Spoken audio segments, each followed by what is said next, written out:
Pues en el seguimiento de esta jornada que se organizó en el marco del Día Internacional de los Derechos Humanos, vamos a empezar con el panel Comunicación para los Derechos Humanos, Periodismo Judicial y de Investigación.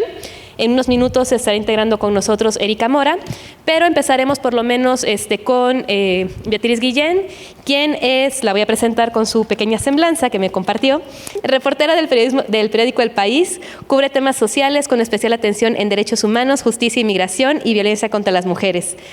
Pues Beatriz, muchas gracias por acompañarnos esta tarde, por venir también desde la Ciudad de México con el tráfico que me imagino que hay esta tarde. Y pues primero, pues empezar contigo platicando un poco justo sobre, les pasé algunos temas, tomando en cuenta pues este contexto en el que estamos hoy en día en México, en una crisis de verdad compleja en tema de derechos humanos. ¿Cuáles son los retos que se tienen para informar sobre estos temas en la actualidad, sin caer en cuestiones como amarillistas o sin caer en estos lenguajes típicos que incluso hasta reproduce el propio gobierno cuando habla de estos temas? Lo primero, muchas gracias a todos por venir en viernes de puentes y tremendo el interés, gracias. Yo creo que aquí tenemos dos problemas. Una parte puede ser el lenguaje y luego para mí otra importante es la atención que necesitamos que se preste a estos temas, ¿no? Porque estamos en un país que tiene más de 110.000 desaparecidos, son 3.600 mujeres asesinadas al año, 7 desaparecidas al día, una crisis penitenciaria, forense. Como estamos en un momento muy complicado, yo creo que uno de los principales puntos de interés es cómo conseguimos que a los lectores, que a los ciudadanos les interesen estos temas, ¿no? Y, por ejemplo, como yo creo que un caso que nos salió bien en el periódico fue en una ola de suicidios que había en una cárcel federal de mujeres, el Ceferezo 16, la única cárcel federal que tenemos para mujeres en México, y que se emitió una nota de comunicación como muy breve, de 3-4 líneas, de en 3 meses se han suicidado 8 mujeres, ¿no? Y el órgano desconcentrado que pertenece a la Secretaría de Seguridad Pública lo comunicó como quien comunica cualquier muerte, y ahí conseguimos, no solo desde el país, desde asociaciones civiles, desde otros medios como Animal Político, vamos a ver qué está pasando para que en una cárcel federal se estén suicidando de forma masiva las mujeres, ¿no? Y yo creo que lo conseguimos. Quiero contar esto como para, sé que luego hablaremos de eso, pero como un caso de esperanza también de que se puede conseguir informar sobre la crisis de derechos humanos poniendo nombres, investigando. Vamos a no conformarnos solo con los números o con las cifras, sino vamos a buscar las historias, ¿no? ¿Quiénes eran estas 11 mujeres que se suicidaron en 2023, este año llevamos otras 6, vamos a ponerles nombres, ¿no? Pues una era Erika, que tenía 23 años, fue detenida por portación de arma de fuego, le quedaban 2 años para salir de prisión, no pudo soportar las condiciones en las que están las mujeres recluidas en el Ceferezo 16 y se quitó la vida. O Claudia, que la detuvieron en una detención arbitraria y un mes después de estar en el Ceferezo se quitó la vida. Entonces creo que además del lenguaje, es tratar de poner rostro a esta crisis de derechos humanos como tan fuerte que estamos viviendo. Ese es uno de los puntos centrales, creo, también desde el trabajo que hacemos aquí desde la universidad, que también hacemos mucha investigación en tema de derechos humanos, siempre poner en el centro a la persona, a las víctimas, más allá de las instituciones. Pero ¿qué tan difícil puede hacer eso? Porque justo luego ganarte la confianza de la gente para que te puedan contar estas historias puede ser muy complicado, ¿no? Sí, pero yo creo que además de la complicación que puede ser que alguien te quiera contar su historia, y más si su historia es pues una historia, una tragedia, la pérdida de una hija, de una madre, pero yo creo que eso en realidad con respeto y un poco con profesionalismo, esa confianza se puede lograr. Yo creo que estamos en un país, yo que mi acento me delata y soy española, estamos en un país en el que es muy fácil conectar con las víctimas.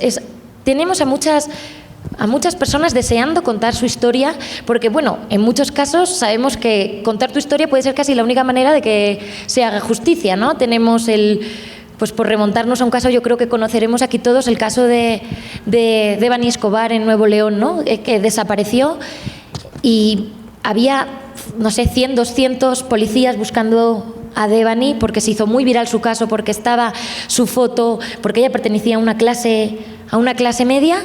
Y mientras había 200 policías buscando a Devani, nosotros pudimos entrevistar a Gerardo, que era el papá de Yolanda, que había desaparecido una semana antes que Devani.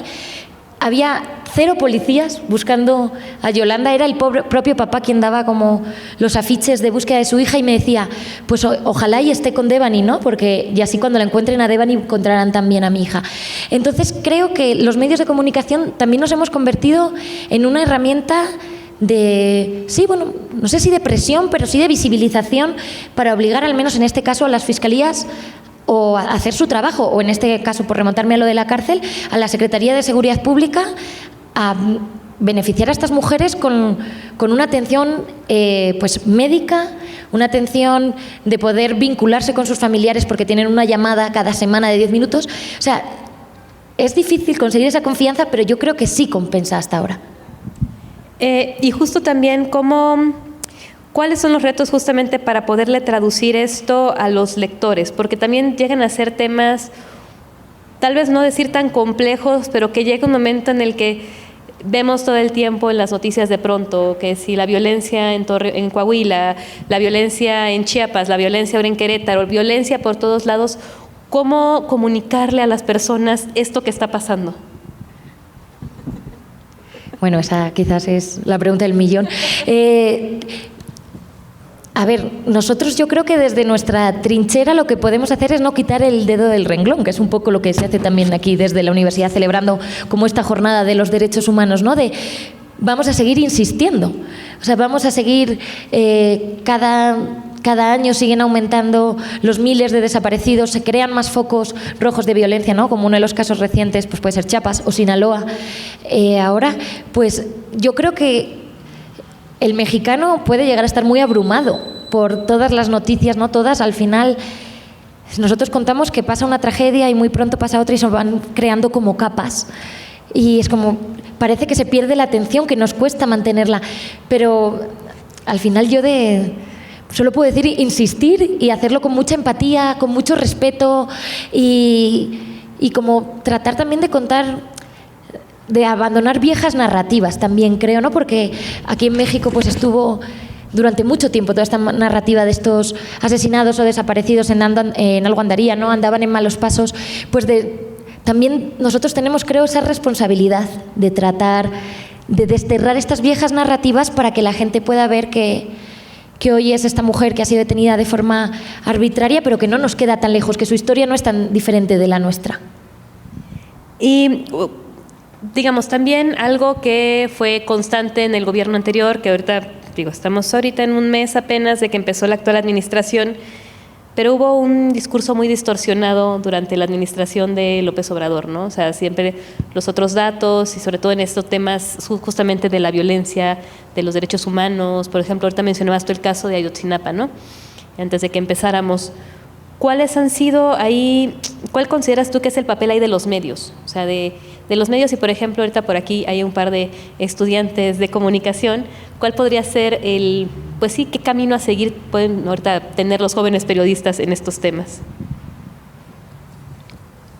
Claro, es que nosotros venimos de un sexenio en el que pues el presidente López Obrador marcaba desde su mañanera la agenda completa, ¿no? En el que él podía poner la atención en unos temas y se la quitaba a otra, ¿no? Luego, además, eso de todas el último quiebre, ¿no? Con lo que tuvo con las familias de Ayotzinapa, como hablábamos y se representó en la manifestación por 10 años de este año, y esa soledad que veías de la familia en un zócalo vacío que retumbaba, que había eco, porque las manifestaciones multitudinarias se habían acabado en parte porque se había acabado el apoyo hasta determinado, ¿no? Hasta donde tope, ¿no? Hasta en este caso el ejército del presidente. Entonces a los estudiantes de periodismo y lo que tratamos de hacer de los periodistas es que por un lado se puede seguir la agenda, la línea oficial y comunicarla, pero habrá que tener otra paralela, otra que no sea la que te marquen desde las autoridades, ¿no? Una agenda propia, yo creo. Hola. Bueno, pues ya se acaba de integrar con nosotros ya Erika Mora. También aprovecho, ahorita justamente que acabaste de contestar, también aprovecho para presentarla. Periodista, licenciada en Ciencias de la Comunicación por la UNAM, egresada de la maestría en Derechos Humanos por el ITAM, subdirectora general del canal de televisión del Poder Judicial de la Federación y desde hace 18 años especializada en el periodismo jurídico. Entonces, bueno, te damos la bienvenida, Erika, después de esta odisea que te echaste en la carretera. Y bueno, también, pues no sé si tú quieras también, estamos platicando justamente acerca de estas dificultades que hay para informar en la actualidad en México con todos estos discursos distorsionados por parte de las autoridades. Entonces, no sé, ¿qué nos puedas compartir? Pues muy buenas tardes a todas y a todos. Muchas gracias también. Una disculpa por la demora, pero la verdad es que el tráfico y la autopista, bueno, ya se imaginarán. Cuando Simón amablemente me invitó a compartir charlar con ustedes, compartir parte de las experiencias a lo largo de estos años en el periodismo jurídico principalmente, pensé que podría ser de utilidad para compartirles a ustedes, como ya bien lo decían, en un momento donde hay mucha información sobre información, principalmente en redes sociales, pero también en un momento donde estamos viviendo discursos de odio y posverdad. Y yo creo que lo primero de lo que partiría es el decir que hay una responsabilidad de los medios de comunicación, pero también de cada uno de nosotros, de la ciudadanía, por llamarlo de alguna manera, de verificar esa información. Y creo que un buen punto de partida para hacerlo tendría ser el que ejerzamos nuestros derechos. Y esto está muy relacionado con ejercer el derecho que tenemos de acceso a la información, otro de los de las vertientes que están fuertemente atacadas, que están en peligro de desaparecer, como son los organismos autónomos, y el que nos podamos también involucrar de manera más cercana me imagino que la mayoría de ustedes son abogadas y abogadas, están estudiando Derecho. No, hay también de comunicación, pero bueno, finalmente son lo que está en el ejercicio diario, son nuestros derechos. Y bueno, por un lado sería el ejercer los derechos que tenemos a través del ejercicio de la transparencia, pero también verificando información, y esto lo podemos hacer si nos metemos directamente a las fuentes.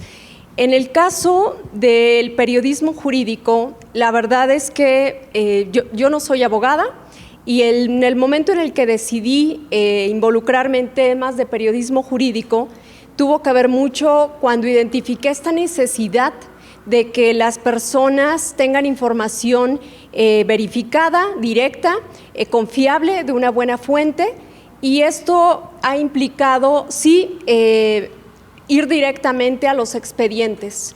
En algunos casos, en otros, hablar directamente con las víctimas. Eso es muy importante también, porque finalmente son ellas quienes traen la información directa de lo que está sucediendo en el asunto que les interesa. Y la verdad, yo lo que les diría es, hay actualmente, pienso en la página de la Suprema Corte, pensando en periodismo jurídico, varios elementos de donde podemos obtener información. Pienso, por ejemplo, no sé si ustedes ubican que semanalmente los días viernes la Suprema Corte publica algo que le llaman el Semanario Judicial de la Federación. En este semanario se hace es una publicación donde se retoman los criterios más relevantes de tribunales y juzgados de todo el país a nivel federal y también los de la Suprema Corte. Y a partir de la reforma judicial del 2021, en estos hay la obligación de que no solamente se ponga el criterio de cada uno de los tribunales, sino de que haya una explicación de qué se trata el asunto, lo que le han llamado ahora los juristas, precedentes. Esto, por poner un ejemplo, es una fuente de información de primera mano, que está además verificada, y que eso nos permite saber qué está discutiendo la sociedad, es decir, en derecho, cuáles son los temas que le están interesando y qué es lo que le está preocupando. Bueno, de primera yo les diría eso, involucrarse en los temas de información jurídica, porque finalmente son nuestros derechos los que están de por medio.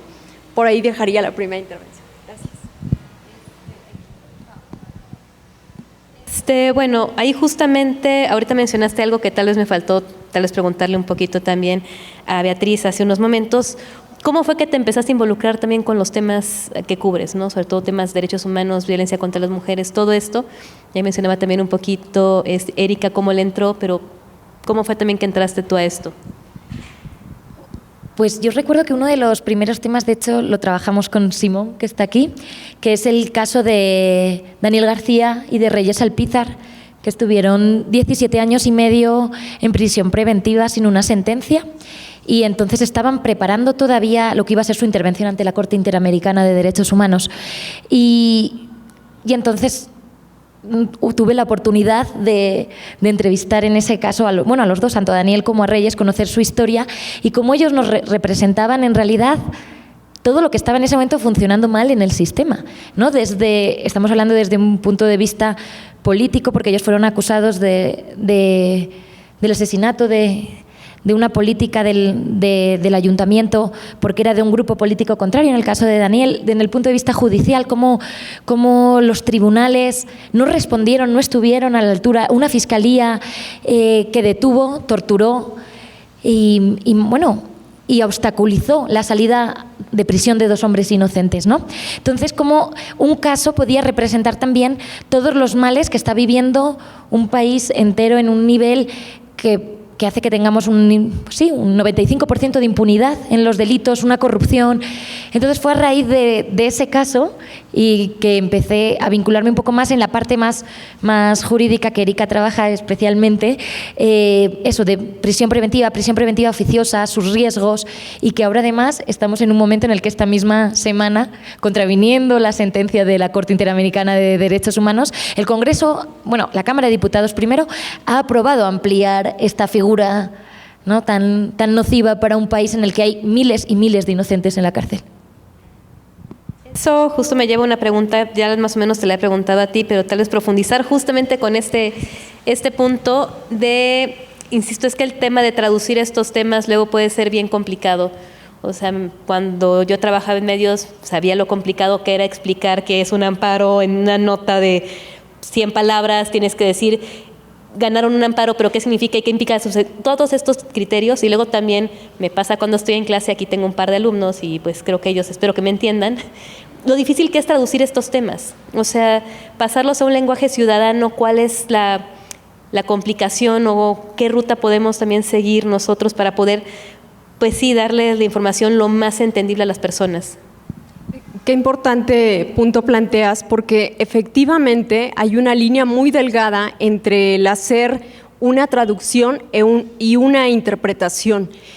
Ahorita que tú mencionabas, ¿cómo definimos otorgó un amparo? Y bueno, te digo también, cuando alguien menciona es que le otorgaron una suspensión, es decir, no, que eso no quiere decir que va a salir en este momento libre.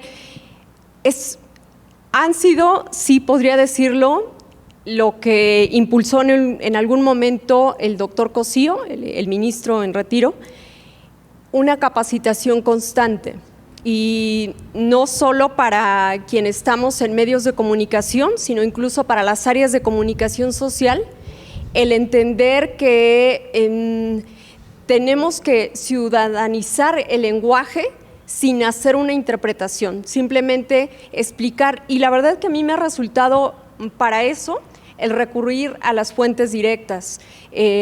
Cuando se trata de alguna sentencia de Suprema Corte, hablar directamente, si es posible, con los ministros, con los secretarios que proyectaron, para que ellos puedan, en el caso concreto, como ahorita lo planteaba, por ejemplo, Beatriz, del caso que estuvo acompañando de prisión preventiva oficiosa, en el caso concreto poder ejemplificar en qué se traduce eso técnico, un tecnicismo, y que podamos a partir de ahí explicarlo. Se me viene a la memoria ahora que en algún momento acompañamos a Simón, no estando todavía en medio público, sino en una televisora privada, en Televisa, un caso referente a tortura.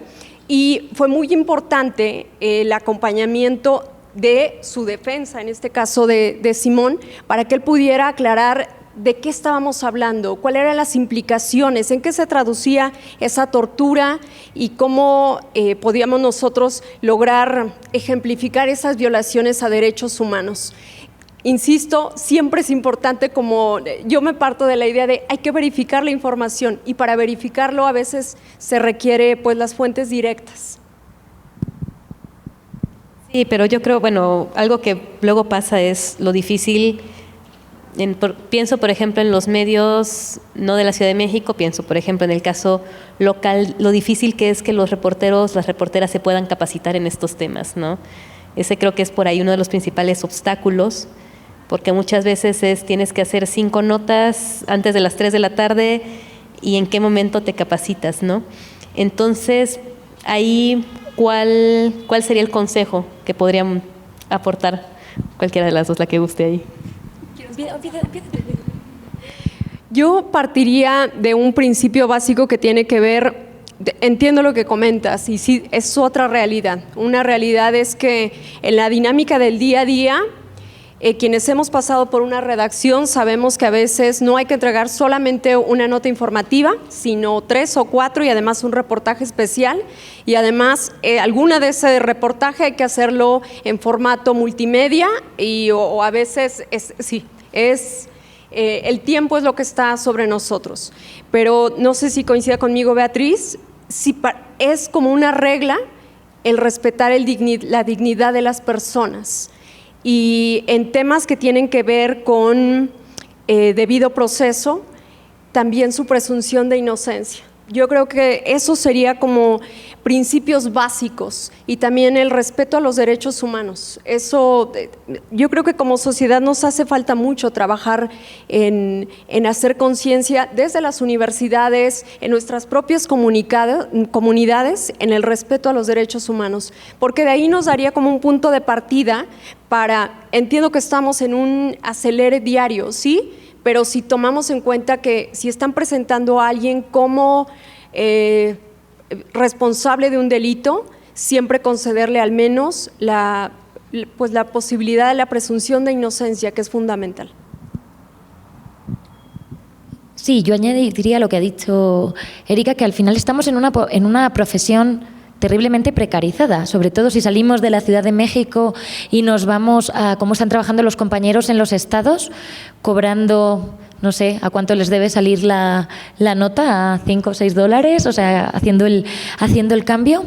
Y entonces tienen que combinar bastantes trabajos, pensar en que puedan ofrecer una capacitación. Para mí hay que poner entonces el ojo, la responsabilidad en los propietarios de los medios de comunicación. Quiero decir, como bien dice Erika, algunas nociones básicas, ¿no? Que menos que la presunción de inocencia, que menos que si alguien está todavía detenido en un país, además que estamos acostumbrados, que parece que ya cambia y eres presunto culpable, ¿no? Que prácticamente que con solo la acusación ahora, ¿no? Ya te vas directo a la cárcel en un listado grande de delitos, que menos que al menos darles nosotros, desde nuestra responsabilidad, pues eso, porque son inocentes a ojos de la ley. Pero más allá del trabajo propio que puede hacer cada reportero con el tiempo que tenga, es poner el foco y presionar a los propietarios de los medios de comunicación, que son quienes tienen que garantizar, se ha comprobado, ¿no?, la importancia que tienen los medios de comunicación para una democracia, para una sociedad bien informada, para tomar decisiones políticas.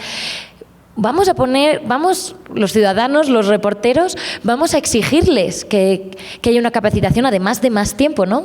Porque ¿por qué tiene que hacer un reportero 5 notas? Porque igual te faltan 5 reporteros. Creo que ese es uno de los principales problemas, ¿no? De pronto se quiere hacer todo con pocas personas y no se les dan las herramientas. Y bueno, uno de los temas también que les comenté que quería platicar con ustedes, que también creo que puede ser un poco de terapia grupal, es esta situación en la que nos encontramos ahorita. Justamente el panel es periodismo de derechos humanos y judicial. Y ahorita tenemos una reforma al Poder Judicial, una elección judicial que se nos viene para el próximo año que va a estar bastante compleja. Tenemos el nombramiento de la Comisión Nacional de los Derechos Humanos esta semana. Disculpen. Tenemos varios temas, un panorama complejo en temas de derechos humanos. Mencionabas lo de prisión preventiva oficiosa que acaba de ser aprobado. Parece que todos los días amanecemos con algo nuevo, ni siquiera hablar ya de los temas de violencia, como preguntaba hace rato, sino más bien cómo la institución o la estructura del Estado mexicano está cada vez más compleja en estos temas, ¿no? Entonces, frente a este panorama desalentador que tenemos, cómo informar sin caer en esta desesperanza. O sea, de verdad, insisto, es terapia de grupo, llevo preguntándome esto toda la semana. Hay que preguntárselo a todo el mundo hasta que alguien dé la respuesta adecuada. Que alguien me conteste, porque nadie me ha podido contestar. Yo creo, justo pensando en la pregunta, que yo creo que tenemos que hacerlo fijándonos en cómo siguen para adelante las víctimas, cómo siguen para adelante buscando las madres buscadoras, independientemente de que hayan reelegido como titular de la Comisión Nacional de Derechos Humanos a una mujer criticada por las organizaciones de derechos humanos, peor evaluada, que falsificó documentos para presentarse. Pese a eso, van a seguir saliendo y van a seguir saliendo a buscar. Pues yo siento que ahora también con una elección, ¿no?, de Donald Trump con su equipo que vivimos hace nada y que yo creo que también sumió un poco un clima de desesperanza, de confrontación, por la visión sobre todo que él tiene. Y entonces hablabas también con periodistas que podían estar trabajando allí y es como, ¿y qué haces?, ¿no? Porque esta es la realidad. O sea, la realidad, por mucho que lo ha intentado la Suprema Corte, que lo han intentado con paros los magistrados, los jueces, la realidad es que va a haber una reforma judicial, que ya hay, y que va a haber una elección popular de jueces por mucho que se haya intentado que no. Entonces, una vez asumes que este es el marco en el que estamos parados, pues tendremos que seguir haciendo periodismo, buscando las historias y dando voz a quien sigue tratando de defender los derechos humanos, ¿no? A los activistas, a las madres buscadoras, a los organismos que siguen tratando de dentro del, aunque México nos lo esté poniendo difícil, ¿no?, de sacar, de buscar la justicia y la verdad, yo creo. Coincido con Beatriz en lo que plantea. Es muy importante el tema, aprender de este dolor resiliente de la sociedad civil. El año antepasado me tocó por parte de la Suprema Corte coordinar un foro itinerante por todo el país en el que logramos tener una radiografía de cómo estaba la situación en temas de justicia en todo el país. Y era muy impresionante escuchar a las víctimas de desaparición, a las víctimas de feminicidio, porque eso nos dejó ver que, al contrario de que eso los detuviera, pues incluso el dolor mismo que estaban viviendo y la impunidad y los obstáculos que se habían enfrentado para acceder a la justicia, eso los impulsaba como para seguir creando comunidad y para también hacer saber la verdad, para que se hiciera efectivo su derecho a la reparación integral, su derecho a la verdad. Y yo me quedaría mucho con esto que planteas. Hay que tomar ese ejemplo como para nosotros también crear comunidades donde estemos informando y estemos contrarrestando esa información que desde el poder político, desde el partido en el poder, se está tratando de pues hacer como la única verdad, sino al contrario, nosotros hacer esos espacios como por eso acepté la invitación, porque me parecen muy afortunados tener espacios como estos, donde se pueda dialogar y crear comunidad y saber que hay información alterna.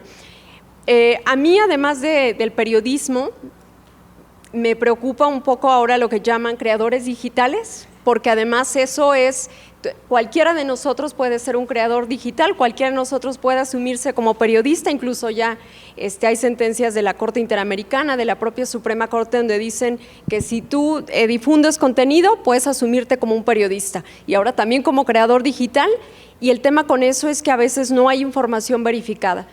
Insisto, sería de nuestra parte el siempre buscar, si están compartiendo una información, buscar dónde está la fuente, y si no, yo digo, ejercer nuestro derecho de veto, entonces no compartirla, no hacer que pueda eso potenciarse. Justo ahorita, antes de que llegaras, lo estábamos platicando un poco con esto de la información distorsionada, que digo, el problema es que desde el gobierno federal es que se ha manejado esta información, ¿no? Desde la administración pasada, con esta divulgación de información manipulada y el ataque desde estos espacios de comunicación oficial hacia quienes informan de manera seria o a quienes informan posturas contrarias, como fue quienes quieren las mentiras y ahorita el detector de mentiras, ¿no? tomando en cuenta que esto, pues sí, es una agresión directa hacia quienes ejercen la libertad de expresión, ¿cómo también hacerle frente? Porque a veces es eso, podemos sacar información verificada, tenemos los documentos así, tenemos todo y aún así es mentira, ¿no? O sea, y los mensajes que dice el presidente o en este caso la presidenta tienen este impacto en la sociedad. Afecta justamente que posiblemente se llegue a una comunidad y la gente nos reciba de buena manera. ¿Cómo también hacer frente a esto? ¿Es esto cualquiera de las dos o si quieren las dos? Es que al final, para hacerle frente a un discurso manipulado o distorsionado, yo creo que solo contamos con la herramienta, pues cada periodista en su trinchera y en su lado. Pues, por ejemplo, por volver a lo de la prisión preventiva oficiosa, tenemos desde todos los discursos oficiales diciéndonos que es la única manera de combatir la inseguridad en el país, que es la única manera de que los delincuentes no salgan a la calle a mares todos a seguir delinquiendo, ¿no? Es como en la sesión en el Congreso que debieron pasar 150 diputados, la mitad de Morena repitió sin cesar lo mismo. Es nuestra manera de controlar la inseguridad, ¿no? Es el discurso oficial. Entonces, ¿cuál es la labor de qué podemos hacer ante eso y ante ese tremendo altavoz? Pues poco, lo que tienes en tu trinchera, ¿no? Pues explicar en el artículo, que lo leerán las personas que quieran o puedan leerlo, que lo que están contando no es cierto, que la prisión preventiva oficiosa existe como una herramienta automática, pero que México tiene la prisión preventiva justificada, avalada pues por todos los organismos y tratados internacionales, que permite perfectamente que un delincuente pueda esperar su proceso judicial en la cárcel. Pero claro, yo justo estaba siguiendo la sesión en la Cámara, que duró 12 horas, y tenías 12 horas a 80 diputados repitiendo lo mismo. Y pues yo agarro y lo coloco en un artículo y lo escribo y lo publico. ¿Se puede comparar el altavoz? Yo creo que no. Por supuesto que no, pero es que no se me ocurre. No sé si Erika tenga alguna idea más de cómo contrarrestar este discurso oficial. Pues un poco lo que tú planteabas, sí, contrarrestarlo con otras fuentes de información. Yo sé que es súper complicado porque tú lo dices muy bien, después de una sesión de 12 horas y donde pareciera además que están representadas la oposición y diversos actores.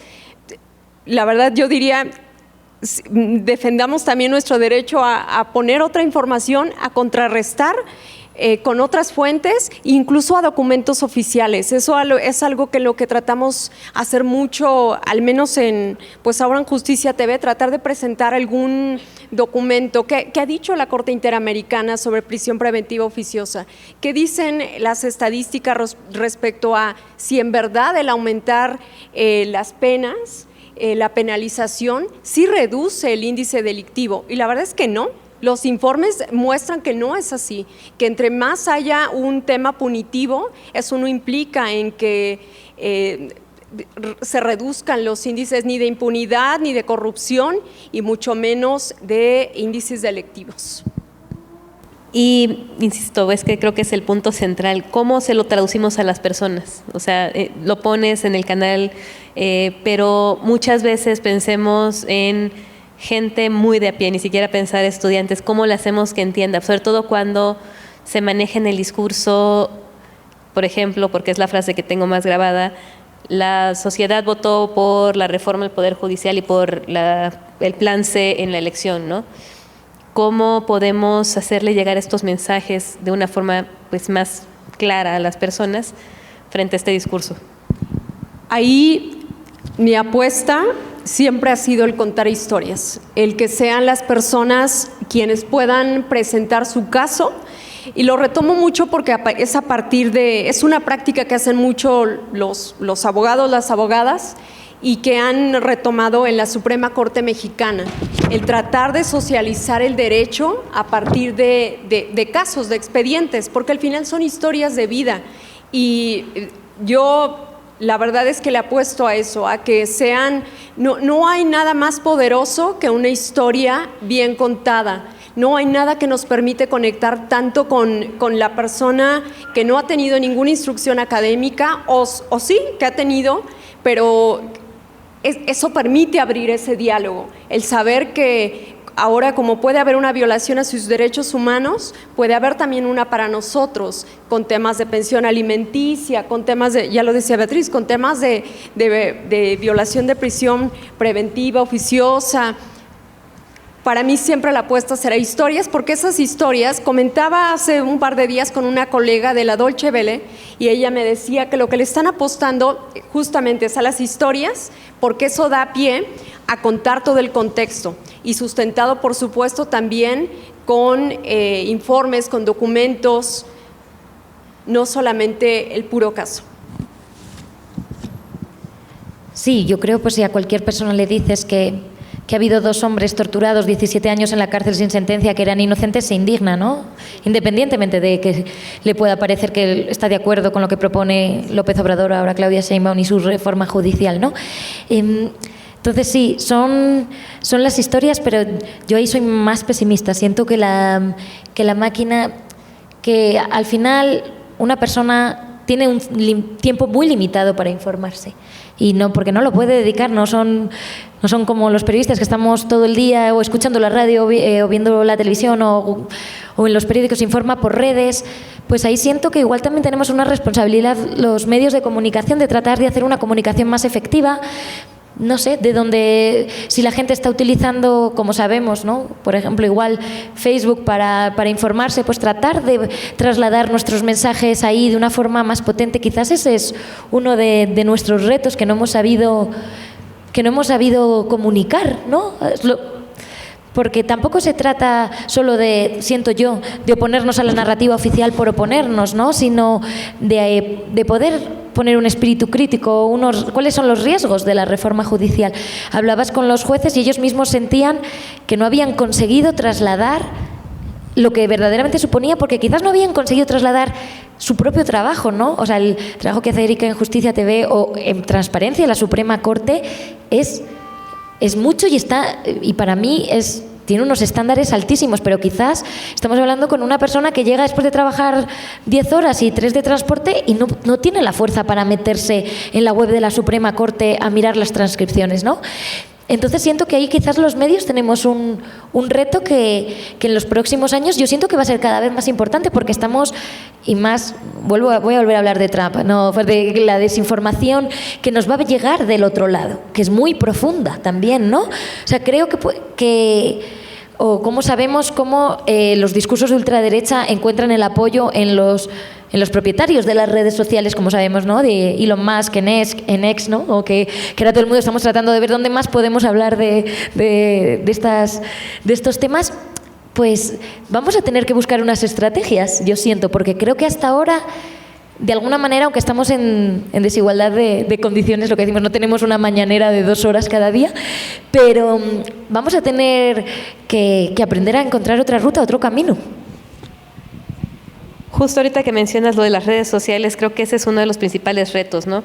Hoy en la mañana llega un alumno y me dice, es que vi un TikTok donde hablaba tal cosa, de tal reforma, y yo así me pegó en mi corazoncito reportera de cómo que te informaste en TikTok, pero es como se está informando la gente hoy en día, ¿no? Entonces ese reto que tenemos, incluso quienes no estamos en medios, pero que estamos en espacios donde buscamos incidir, de hablarle con las nuevas tecnologías, sobre todo a la población más joven, ¿no?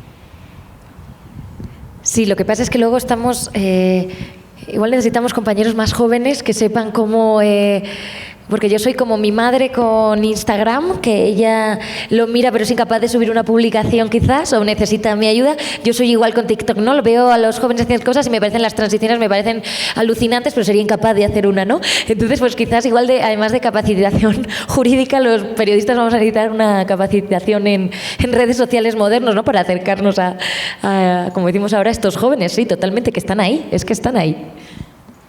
Sí, el tema de cómo lo comunicamos, de los formatos, sí, es fundamental. Es cierto, no podemos esperar que en una entrevista al ministro Javier Lainez, él decía, ya hacemos comunicados, ya está la sentencia, pero eso no está llegando a la sociedad, y es cierto, lo dice muy bien Beatriz, alguien que ha trabajado tantas horas, que ha luchado con el transporte durante el día, por favor, no quiero llegar a leer ni una cuartilla. Lo que quiero es que esté procesada esa información y que esté además sistematizada y que además sea atractiva para que yo la sienta pues digerible y que conecte conmigo. Y sí, es cierto, es un gran reto, y a eso le sumaría además el tema de la inteligencia artificial. Tenemos que ir buscando cómo, sí, desde una ética, pero buscando cómo vamos a utilizar la inteligencia artificial para comunicar mejor, que eso también será otro de los grandes retos, además de las redes sociales que actualmente existen. Sí, sobre todo el tema de la inteligencia artificial ahorita hay algunos proyectos que están aprovechando. Si no me falla la memoria, es en Venezuela.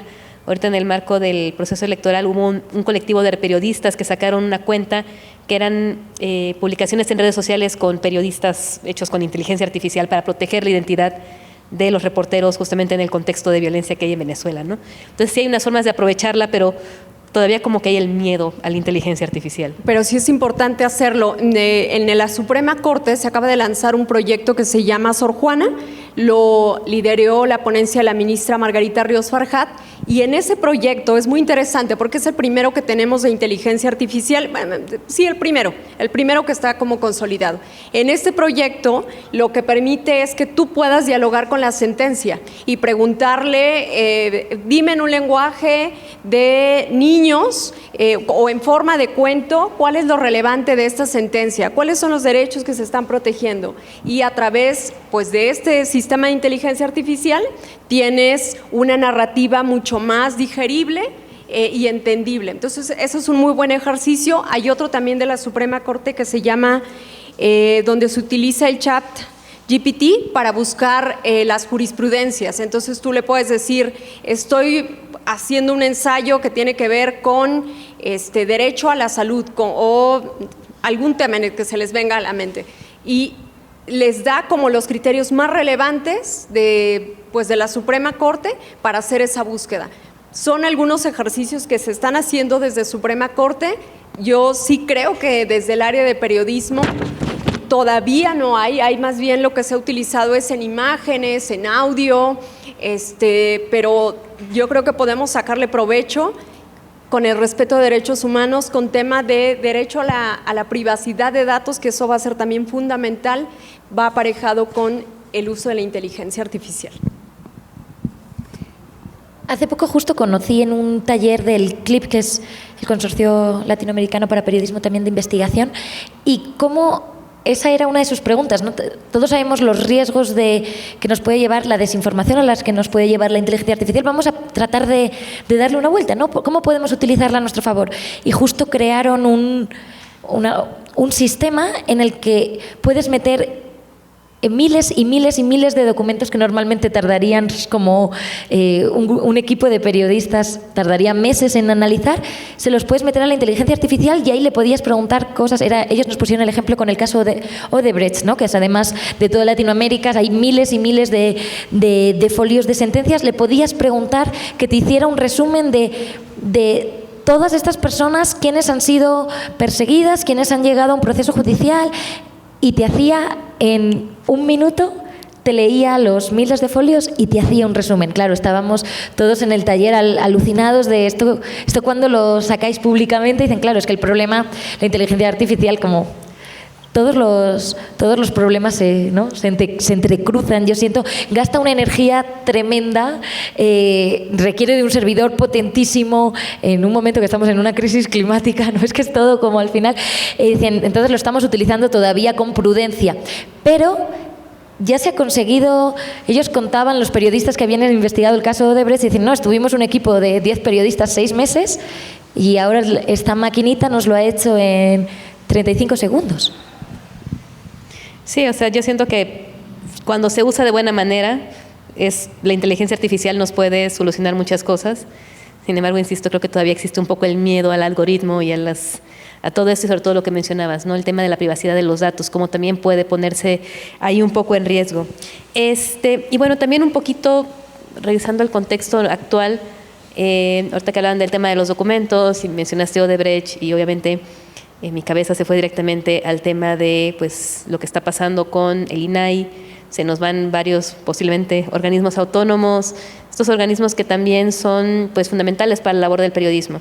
O sea, lo que hace el INAI, lo que puede hacer, incluso también el IFT tiene mucho papel justamente en cómo trabajan los medios, qué tan fácil, complicado se ve el panorama para ejercer este periodismo. Justamente, si lo que necesitamos son fuentes verificables y se nos va a complicar ahora poder acceder a estas fuentes, ¿cómo podemos empezar a vislumbrar este panorama en caso, porque yo lo sigo diciendo, todavía no lo doy por hecho, en caso de que se concrete la reforma? Yo creo que la pérdida de los órganos autónomos, pero en concreto del INAI, es una pérdida total, es una pérdida fundamental para el ejercicio periodístico, ¿no? Hace poco estaban en Twitter varios compañeros recopilando todas las investigaciones que han sido posibles gracias a peticiones de transparencia.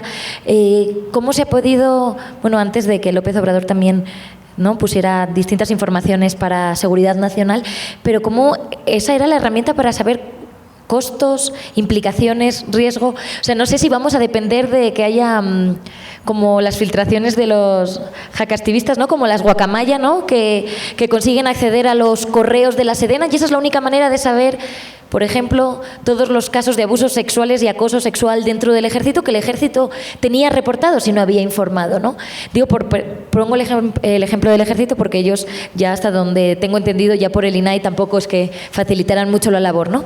Entonces yo siento que no, que se viene un momento complicado y todavía más complicado para el periodismo de investigación aquí en México. La verdad es que estos días yo he tratado, ahorita hablabas de este tema de la preocupación y del tema hasta casi terapéutico. Yo la verdad es que les digo que para mí sí me ha consternado saber que viene un retroceso en materia de protección de derechos humanos, de libertad de expresión. Yo empecé como reportera antes de que estuviera la ley de transparencia. Y eso, ustedes son muy jóvenes y seguramente lo ven como algo, es parte del día a día. Si necesitan poner una solicitud de transparencia, lo pueden hacer y están obligados a responderles.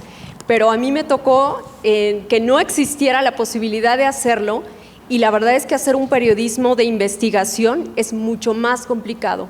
Es depender de la buena voluntad de algún funcionario, de depender de filtraciones, y eso también pinta el otro escenario que se vive actualmente en el ejercicio del periodismo. Las amenazas en contra de los periodistas que hacen un periodismo de investigación, porque entonces es más fácil amenazarte o mandar cartas a tu medio diciéndote que no es información verificada.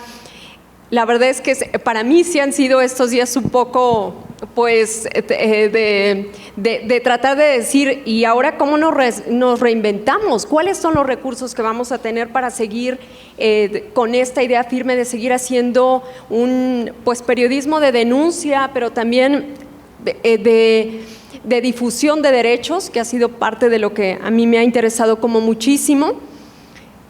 Y la respuesta no la tengo todavía, pero creo que en buena medida tendrá que ver con el no desistir, el seguir buscando información y crear comunidades. Insisto que eso va a ser fundamental, porque a partir de esas comunidades donde haya confianza, creo que podremos compartir información que tengamos certeza de que es verificada.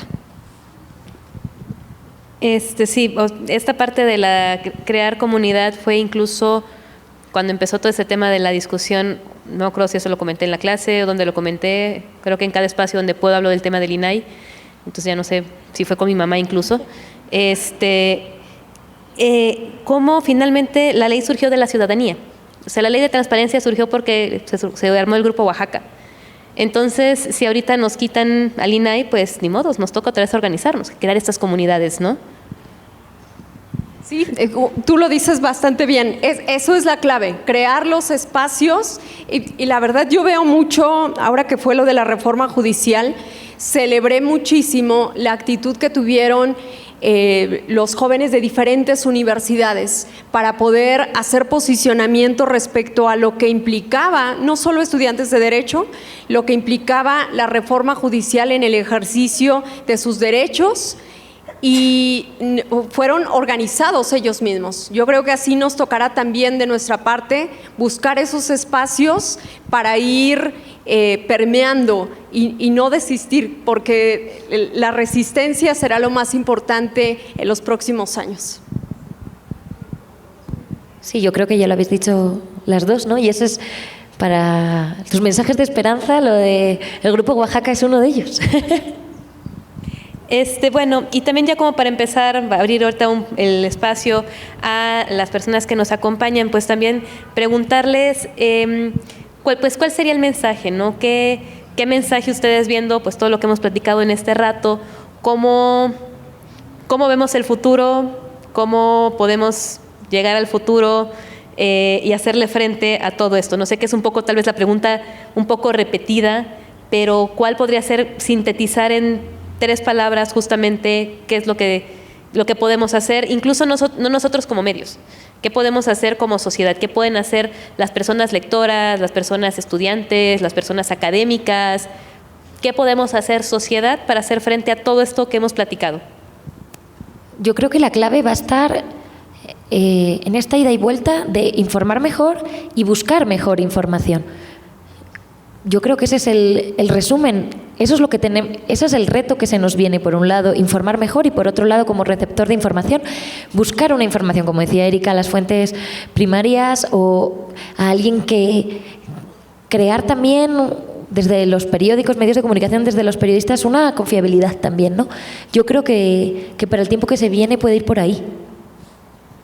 Sí, coincido. Tiene que ver con, ya lo comentaba hace un momento Beatriz, hay que exigirle a los medios de comunicación que diversifiquen sus fuentes, y también hay que exigirles que capaciten y que no tengan a un reportero cubriendo 5 cosas, sino que sean varios. Y yo por último diría que el camino de los derechos humanos no es un camino pues de velocidad, sino de resistencia. Y eso me quedo con eso, hay que no desistir, sino de resistir, y ante eso pues buscar nosotros mismos fuentes diversificadas de información. Una vez que sabemos que esa fuente es confiable, recomendarla con otros, compartir esa información nosotros mismos, no difundir información que no estemos seguros que está verificada. Okay, muchas gracias. Pues no sé si de las personas que tenemos aquí en el auditorio alguien tenga alguna pregunta, si no, puedo seguir preguntando. A ver, Ángel.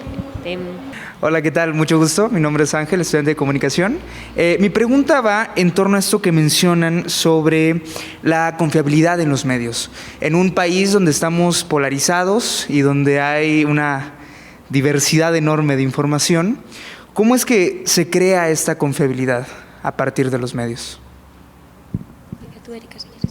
Perdón, ¿cómo se crea? ¿Cómo se crea esta confiabilidad a partir de los medios? Hoy, pues, ese es uno de los mayores retos, porque en los medios de comunicación hay intereses de por medio, ustedes lo saben, pero buena parte de la confiabilidad tiene que ver con verificar la información. Y también ahí el otro reto es cómo saber cuándo es una información verificada.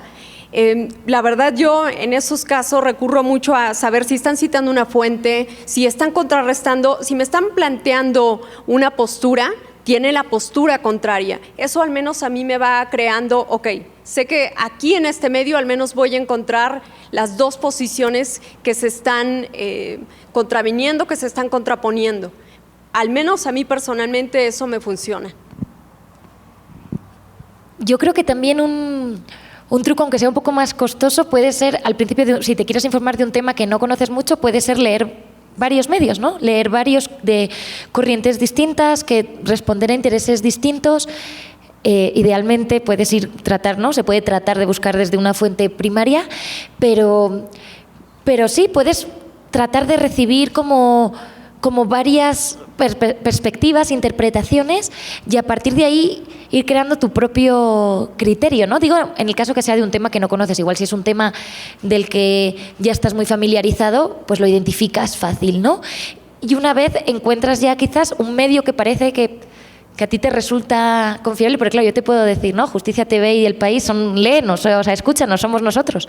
Pero buscar también alrededor hasta que alguno sea el que tú crees que te sientes, pues eso, que está mejor citada la información, que te pasa a comprobarla y es esa la que es, que ponen presunto delincuente, que no ponen delincuente directamente, que no revictimizan a las mujeres asesinadas, ¿no? Esos pueden ser como pequeños cositas en las que fijaste como en las red flags de las personas, pues los red flags de los medios, ¿no? Si están diciendo cómo iba la mujer vestida cuando la mataron, ahí no es, ¿no? Leemos otra cosa. Como yo creo que puede igual ir por ahí. Bueno, iba a ser un comentario, pues sí, o sea, ver su opinión, ¿no? Pero creo que va un poco relacionada con la pregunta anterior, aún así, si pudieran a lo mejor pormenorizar estaría muy bien. Pero, ¿qué herramientas tenemos como ciudadanos para pelear en contra de la infodemia y de las fake news? El tiempo, yo creo, honestamente, sacar tiempo para esto.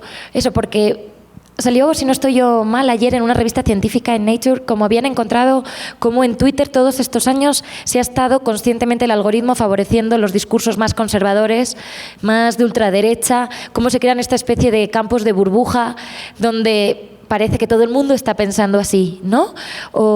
Entonces yo creo que la única herramienta que tenemos es tiempo de tratar.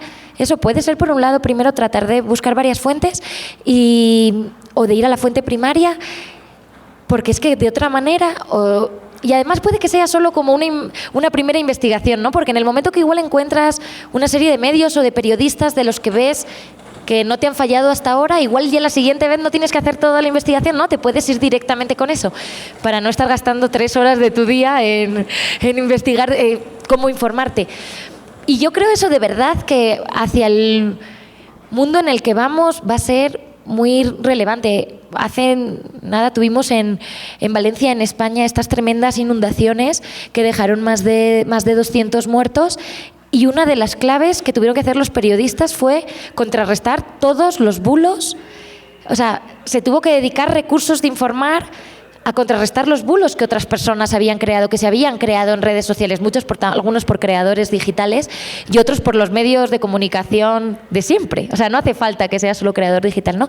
Entonces, yo creo que sí es una responsabilidad y vamos a tener que sacar el tiempo para eso. Y yo le sumaría el de la denuncia. Yo sé que no es sencillo, pero que en cuanto ustedes verifiquen que es una información que no tiene información verídica, así como compartimos muchas cosas en nuestras redes sociales, también podamos hacer esa denuncia de esta es información falsa. Es como el derecho al ejercicio de nuestro voto. Finalmente, el poder señalar lo que no es verídico, lo que es información falsa, eso también ayuda. Y socializarlo. La verdad es que yo diría que entre nuestros grupos, ustedes mismos en la universidad, con sus amigos, es importante el poder también cuestionar si es verídico o no una información que nos está llegando. Y si no lo es, denunciarlo entre nosotros. Ahí también yo agregaría nomás rapidito, porque igual, justo es el tema que le doy a mis alumnos, entonces lo traigo en la cabeza. Creo que también creo que la principal herramienta que tenemos es nuestro sentido común en muchas veces. O sea, confiar en nuestro instinto. Como que si algo ves y dices esto se ve fishy, tal vez es fishy, ¿no? Y muchas veces las noticias falsas o la desinformación lo que busca es que te mueva el sentimiento. Yo es lo que digo, si de pronto ves una nota y dices me está haciendo sentir algo, ¿por qué me está haciendo sentir? Voy a checar si es verdad o no. Entonces, no echar de menos nuestro instinto también, esa es nuestra principal herramienta. Gracias. Bueno, felicidades y gracias por su lucha desde el periodismo, diríamos, ¿no? Pero yo quisiera preguntarles respecto a qué opinan ustedes de los medios masivos de comunicación. ¿Hacen investigación científica? ¿Hacen investigación judicial? ¿O también hay mucha manipulación? Finalmente, hablas de las redes sociales. Cuando hay una noticia falsa, tú dices no lo reproduzcas, no lo compartes, diríamos, ¿no? Pero ¿qué hacer con los medios masivos? Donde los medios masivos dan información, llega a muchísima gente y ahí finalmente va a depender mucho si ustedes piensan que ese tipo de periodismo científico o judicial están verificando sus fuentes. Hablo de los medios masivos, ¿no? Si ellos verifican sus fuentes y si hay ahí un problema de que no verifican sus fuentes y son medios masivos que están provocando muchísimo desinformación a una población por millones, diríamos, ¿no? Entonces, más o menos esa era la cuestión. Y si no es así, si piensan que los medios masivos no están haciendo investigación científica, entonces, ¿cómo combatir esa información de esos grandes medios masivos? Porque ¿dónde se informa la población? ¿No? Se informa por las redes sociales, un periodo a partir del cual la gente muchísima gente, millones, se empezaron a informar por las redes sociales. Ahí caiga lo que caiga, ¿no? Lo que llegue. Pero con respecto a los medios masivos, simplemente ahí no hay una alternativa. Yo creo que hay crisis, porque nadie ve, no nada más los televisivos, sino los de radio y los de impresos, diríamos, ¿no? Cuando hace rato hablabas de la prisión preventiva oficiosa y hablas de que la mañanera fomenta eso y llega a millones de personas, también los medios masivos llegan a millones de personas. Y yo no he visto medios masivos que estén a favor de la prisión preventiva oficiosa. O sea, también llega a millones de personas. Porque, o sea, que hay como que un poder arriba, ¿no? O sea, un poder de los medios masivos con un poder, en este caso, el ejecutivo, ¿no? Que se están confrontando sobre ese tema o sobre otro, ¿no? Que puede ser poder judicial. Uno tiene la reforma judicial, una opinión tiene el gobierno y otra opinión tienen los grandes medios masivos de comunicación y se confrontan y de esa información llega a millones de personas. No es de que el gobierno esté planteando uno y los demás no tengan la información contraria, es porque están los medios masivos de comunicación. ¿Ustedes consideran que por qué la gente no ve los medios masivos o si sí los ve? Y si no los ve, ¿hay crisis en esos medios masivos? Precisamente por lo que ustedes decían de que finalmente les interesa la ganancia, incluso se gana por no presentar una nota, ¿no? Es decir, lo que se conoce como el chayote, ¿no? O sea, el hecho de que un medio de comunicación masivo decida publicar o no publicar una información, pues ya afecta a derechos humanos, ¿no? Y finalmente eso es algo verídico, ¿no? Sucede, sobre todo los grandes periodistas que están o ganan millones de pesos, pero ganan precisamente por decir o no decir cierto tipo de información. Y se puede decir que sus periodistas son profesionales, ¿no? Y sin embargo está el interés económico de por medio. Entonces, no sé, yo digo que es un tema muy complicado y el periodismo siempre va casi unido a la manipulación, porque estoy de acuerdo con ustedes, hay que irse a la verificación, ¿no? Pero, ¿qué significa la verificación para Universal? ¿Qué significa verificación para financiero? ¿Qué significa la verificación para el gobierno? Ya van a encontrar incluso problemas que se van a confrontar, ¿no? Para uno significa una cosa, contraria a lo que para otro significa. Bueno, ese sería mi comentario y espero su opinión. Gracias. Yo muy brevemente nada más diría que efectivamente hay una crisis en los medios de comunicación, sí, por supuesto, y algunos, incluso medios públicos, como se me viene ahora a la mente Canal 11. Canal 11 hace un par de años era referencia para tener información confiable y ahora ha sido, cooptado o sigue una línea editorial desde el poder político en turno. Y eso lo hace una fuente de información confiable, dependerá de cada quien. Yo creo que parte de la conclusión que podríamos obtener, o al menos yo me quedo con esa conclusión, no basta un solo medio de comunicación, ya lo decía Beatriz, para informarnos. Hay que buscar tener al menos unos 3, 4 medios para que podamos nosotros mismos hacer ese ejercicio de confrontar la información, y eso nos permitirá desarrollar algo de lo que hablabas, el instinto como para decir, esto no es, hay algo que me hace decir, no es una información que sea verídica. Sí, pues de acuerdo con lo que dice Erika, la crisis de credibilidad de los medios de comunicación está aquí en México, pero está en España, está en Estados Unidos. Por eso decíamos que es uno de los grandes retos, pero que en general los hechos son los hechos. Luego en cada medio encontrarás quizás una interpretación, luego tendrás analistas de una cuerda o de otra, pero yo creo que que no tienen el mismo, o sea, que el poder, si lo que tratamos de comparar es el poder desde una mañanera a un medio de comunicación es muy diferente, sobre todo también, bueno, entran intereses, ¿no?, de los dos lados, y sí, es ese sentido común que además cuando lo decías ahora pensaba en que no afecta solo a la comunicación, afecta, bueno, todos aquí además estamos en Puebla, entonces me hace ilusión de más decirlo, todo el mundo hemos oído hablar del caso de Marilyn Coate estas semanas, y nos faltaba para hablar de la manipulación, ¿no?, y de ese sentido común también. O sea, que la desinformación no pasa solo en los medios de comunicación, pasa en temas tan graves como en temas de salud, temas médicos, o sea, los engaños o las estafas pueden estar. Entonces hay que desarrollar ese colmillo y no fiarse del Photoshop. Hola, buenas tardes. Muchas gracias a las dos. Sigo su trabajo y me parece maravilloso. De hecho, estoy fangirleando un poquito, pero también quería preguntar justo como a propósito de todas estas cuestiones que se están surgiendo en esta plática, ¿no? En torno a la falta de credibilidad, la crisis mediática, la sobreinformación, la posverdad, todas estas cuestiones que sinceramente afectan demasiado nuestro trabajo como reporteros o periodistas o simplemente personas que nos dedicamos a la difusión informativa. ¿Cómo hacerle ver a las personas la importancia del periodismo de derechos humanos más allá del saber o no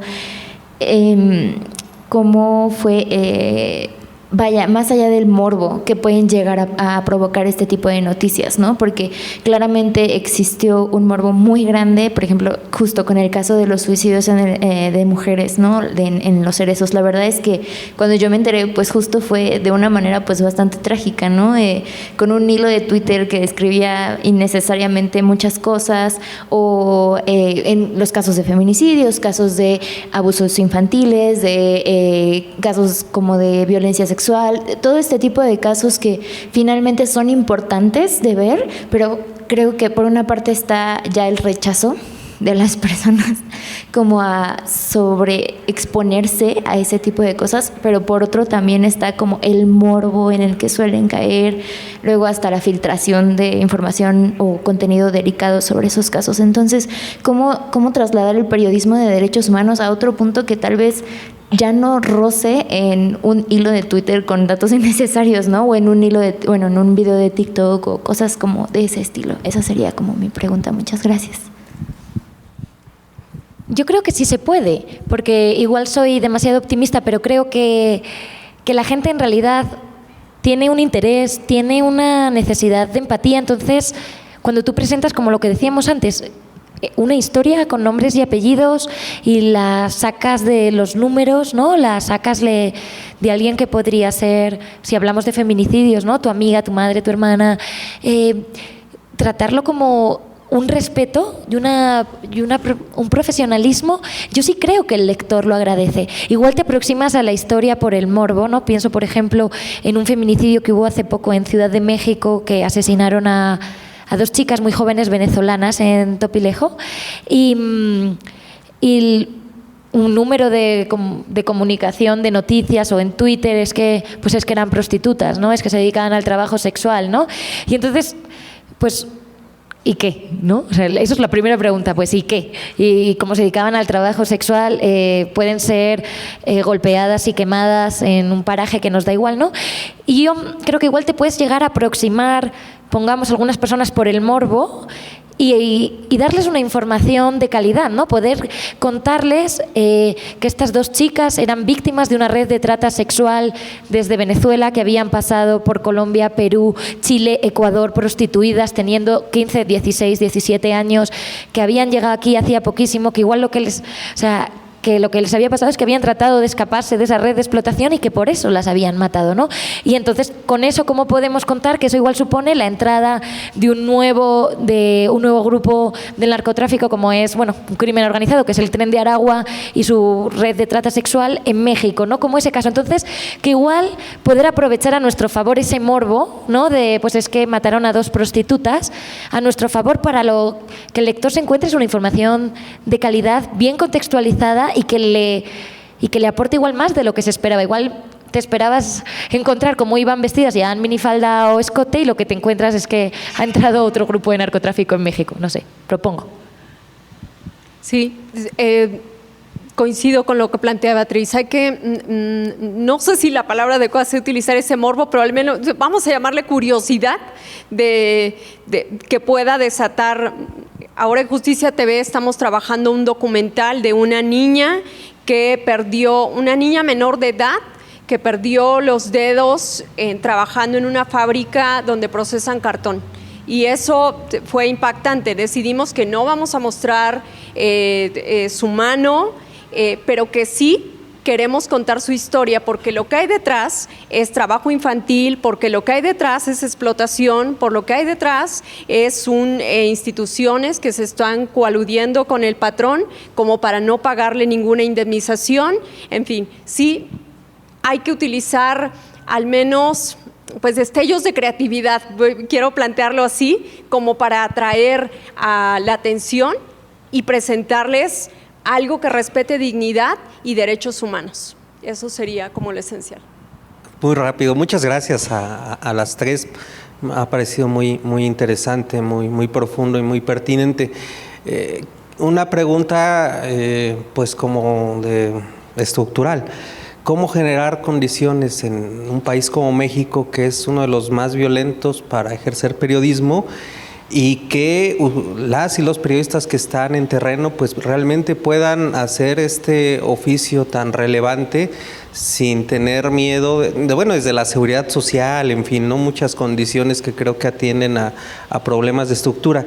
Y la segunda es si en algún momento, contando estas historias, sobre todo las del sistema de justicia, les ha tocado algún reclamo de alguna víctima, ¿no? Porque a veces a nosotros cuando defendemos un caso, y sobre todo donde hay más de una víctima, pues el defender a una implica enfrentarse a otra. Entonces sí nos han tocado reclamos de están ustedes defendiendo al sicario, al asesino, y la verdad es que es muy difícil esa dinámica con las otras víctimas.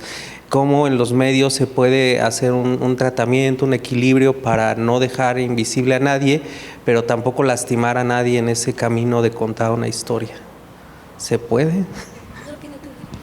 Hoy la verdad es que me hiciste retroceder un par de años, porque sí, la verdad es que en el ejercicio personalmente a mí sí me ha tocado, no sé si directamente de víctimas, porque las víctimas creo que una regla que para mí ha funcionado mucho es contar hasta donde ella esté dispuesta a contar, y eso la verdad es que ha ayudado mucho. Y insisto, con el tema de respetando dignidad, lo he podido como llevar bastante bien. Pero sí me ha tocado, cuando he abordado, se me viene ahora a la mente un reportaje donde hablamos de mujeres relacionadas con narcotráfico. Ahí sí hubo una respuesta y no tan suave, por decirlo de alguna manera, sino amenazas de otro tipo para dejar de contar pues la violencia que enfrentaban finalmente las mujeres en estas comunidades donde terminan siendo pueblos abandonados. Y sí, no es sencillo. Yo ahí lo que sí creo y agradezco muchísimo es que existan estas organizaciones que acompañan a los periodistas. La misma sociedad civil también ha tenido este acompañamiento que es fundamental para que se pueda seguir haciendo periodismo. Ya lo decía en su último informe la relatora de la ONU en temas de opinión y libertad de expresión. México es uno de los países donde lo hemos visto, hay amenazas y además pues homicidios a periodistas, y esto va en detrimento de la libertad de expresión, de la democracia y del derecho que tenemos de informarnos. Yo creo que sobre las condiciones de cómo crear las condiciones para que se pueda ejercer un periodismo sin riesgo aquí en México, creo que viene como de todos los lados, ¿no? Por un lado, desde las autoridades, el Estado, quizás empieza a ayudar si no se minimiza, ¿no? o se criminaliza la labor de los periodistas desde Palacio Nacional, pero también desde las gubernaturas, desde los ayuntamientos, ¿no? O sea, Eso por un lado, pero también los medios de comunicación, lo que decíamos antes, la precarización, porque tienes que tener tantos trabajos, informar de tantas cosas, que igual no te da tiempo a protegerte, a tomar las medidas. Entonces, esas dos. Y luego la tercera pata pueden ser la sociedad civil, pues que nosotros defendamos también, porque hay veces que me genera un poco la sensación de que solo a los periodistas nos importan los temas de periodistas, ¿no?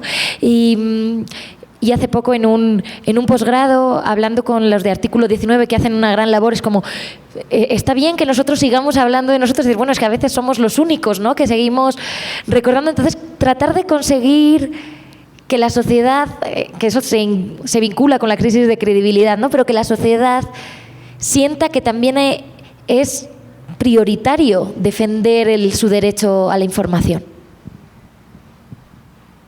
Pues no sé si alguien más tiene alguna duda. Roberto. Sí, muchas gracias. Me llamo Roberto, soy colaborador aquí en la universidad y también profesor de periodismo en la licenciatura en comunicación. Sigo también el trabajo de las compañeras. Beatriz, tu hilo de la investigación del doctorado de Yasmín Esquivel es tema obligado en mi clase, entonces por supuesto que lo tenemos muy presente. Qué bueno. Y pues justo me gustaría conocer la opinión de ambas acerca de un concepto que a mí me causa mucho conflicto, que trato de deconstruir en mis clases, que es el concepto de las fake news. Acá abordamos mucho el tema de que pues, se trata de un oxímoron porque por definición la noticia tiene que estar verificada. Así lo dice Alex Rigelmo, que tú conoces muy bien. Entonces, me gustaría saber si lo ven de esta manera, si deberíamos empezar a desterrar este concepto popularizado por Donald Trump, que es de las fake news, y podremos empezar a hablar acerca de información sesgada, falsificada, no verificada. ¿Qué es lo que opinan? Muchas gracias. Bueno, yo creo que a veces hay noticias que son directamente falsas, ¿no? Entonces esas le podemos mantener el término. Y luego es que siento que me sorprende que creo que hay una preocupación real de todas las personas que nos dedicamos a la comunicación o que damos clases de cómo afrontar la era de desinformación que se nos viene, ¿no? Pues al menos... No sé, si quizás como está haciendo ahora Twitter, ¿no?, que te permite añadir estas notas de contexto como pequeña herramienta de bueno, esta persona que está diciendo esto está vinculada aquí o está dando una noticia falsa porque los datos contrarios son aquí. Entonces, hay que entrar un poco en el juego, yo siento, porque para algunos políticos o para algunos grupos la verdad ha dejado de importar. Pero son unos grupos. Yo creo que luego estamos toda una sociedad repleta en los que sí nos sigue importando, ¿no? Y al final pues va a ser para ellos, para quienes vamos a tener que seguir hablando. Porque si alguien quiere creer una fake news y se conforma con lo que lee, como decía aquí la compañera, sí, que te está haciendo sentir ese enojo, ¿no?, que eso es un sentimiento, y te quieres quedar con eso y no entras a leer y no entras a buscar nada más, es muy difícil que yo te pueda convencer de otra cosa, ¿no? Pero quiero creer que hay todavía un margen de maniobra muy grande para un grupo para una sociedad todavía muy interesada en sí estar bien informada.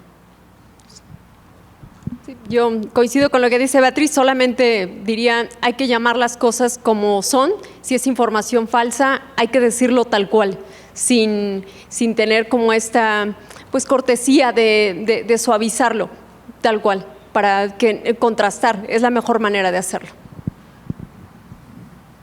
Muchas gracias a las dos. Pues creo que con esto ya terminamos la ronda de preguntas. Pues agradecerles su participación. Así que la venida desde la Ciudad de México, la verdad, bastante interesante todo. Me gustaría seguir aquí con un cafecito, seguir platicando estos temas. Muchas gracias a las dos. Al contrario, muchas gracias. No, muchas gracias a todos.